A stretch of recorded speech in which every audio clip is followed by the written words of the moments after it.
Og þetta raun sá grunnur sem að trúarlífið byggir á, það akkúrat þessi vissa að Drottinn bara sá sem hann hefur alltaf verið.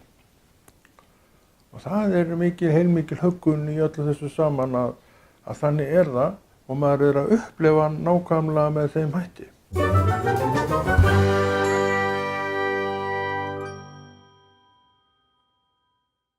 Við eigum allavega þannig grunn og svo förum við af stað inn í daginn með þessa vissu að við séum á þessum grunni sem heitir Jesú.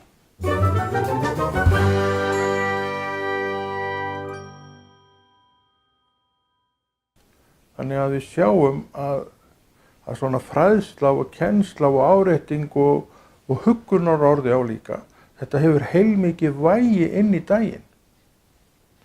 Við erum bara inni í þessum kringumstæður eins og þær hvernig þær eru misjafnar, stundum erfiðar en á öðrum tíma, en þær eru þessar og ég hér, segðu þetta með mér, ég hér og ég á göngunum með Drottni.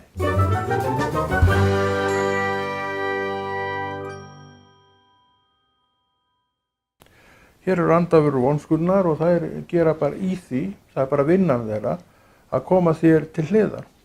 Eða þá einangraði þannig frá að þú sért óvirk manneskja. Og svo líka annað sem við megum alveg hugsa og velta fyrir okkur, það Guð í þessu öllu saman.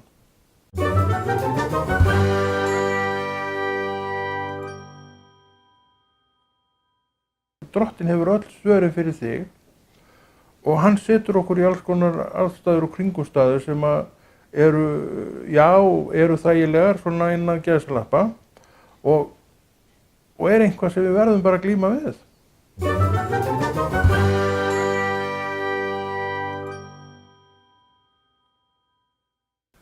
Allt þetta til þess að efla staðfestu okkar því að þrátt fyrir allt þá erum við alltaf á þessum grunni sem heitir trú, sem heitir Jesús, sem heitir orði, sem heitir samfélag, sem heitir þetta allt.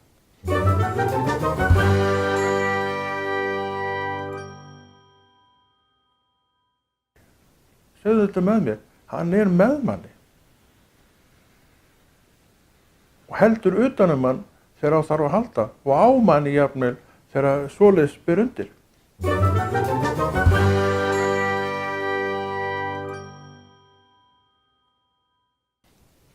Það algjörlega bara mín ákvörðun að fara með sjálfa mig út í einhverja þvælu. Hann getur ekki tekið fram í fyrir hendurnar mínar þegar hann sér að það komin ákvörðun, þá verður hann að gjöra svo vel að stíga til hliðar. Veistu af hverju það Hann gaf þér frjálsan huga.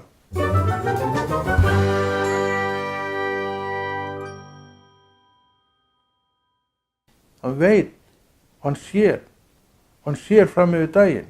Ég sé bara andartakið, sé bara það sem að gerast hér í dag. Og orðið segir það nú reyndar að þetta plan hafi verið komið áður en að hann grundvallaði heiminn.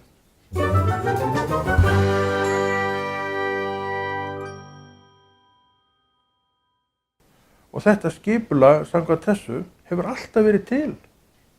Hann hlýtur þá að vera með planið fyrir mig, segðu þetta með mig, fyrir mig, rétt.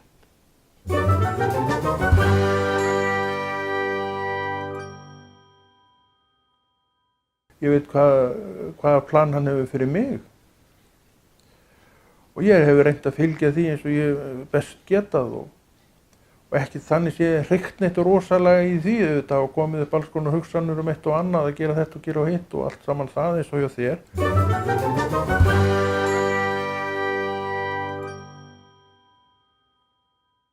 Ákvörðunarvaldið mitt og ég veit af þessu ákvörðunarvaldi sem mitt. Og þess vegna þarf ég að hafa ákvörðunina mína í samræmi við það sem Guð hefur talað.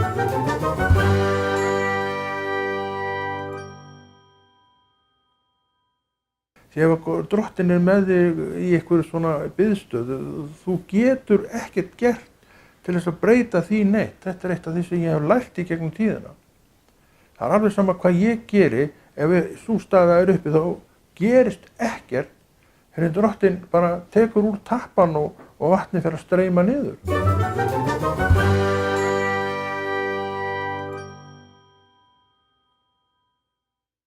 Ég get ekki gert það. Þú getur ekki gert það, en þú getur gert það sem Drottinn biður þig um, ef hann biður þig um að bíða.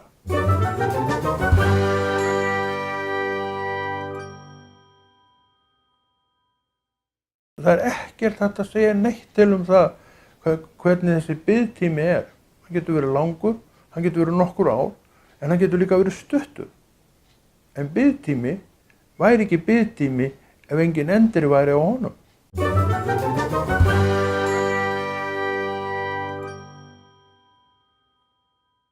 Allt sem þú reynir miðar við það að það rjáttlist af þér þar sem þú hefur verið að sanka að þér en þú átt ekki að kannski hafa og setja sjónar þínar á Drottinn.